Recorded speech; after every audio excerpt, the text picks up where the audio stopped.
na yun. Nag-labor natin kanina pang mga. Sige, diretso niya. Okay, tama na. Relax na lang. Okay, tanong niyo rin. Relax na lang.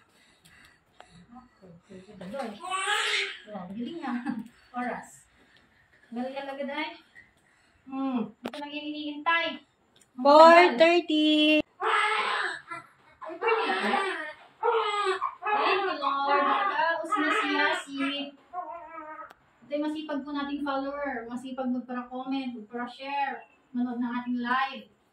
Isa po siya sa ating follower na masigasig. Thank you, Lord. Nakaraos na. Ang iyong baby boy. Napaka-healthy. Ito na kayo mo ng baby. Nakalabas na. So, naghihintay lang po tayo na mawala yung pulsation sa kanyang pusod. At tutuloy na natin yung pusod ni baby.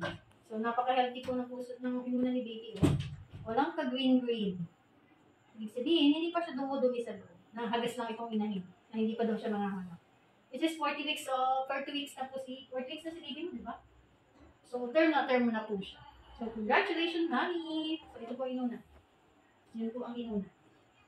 Ito po ang nagbibigay ng nutrients, ng pagkain ni baby sa loob. Dito rin napupunta yung kanyang ihi, yung kanyang dumi, dito po lahat. So, napakaliwaga talaga ng creation ng Panginoon. Ano po?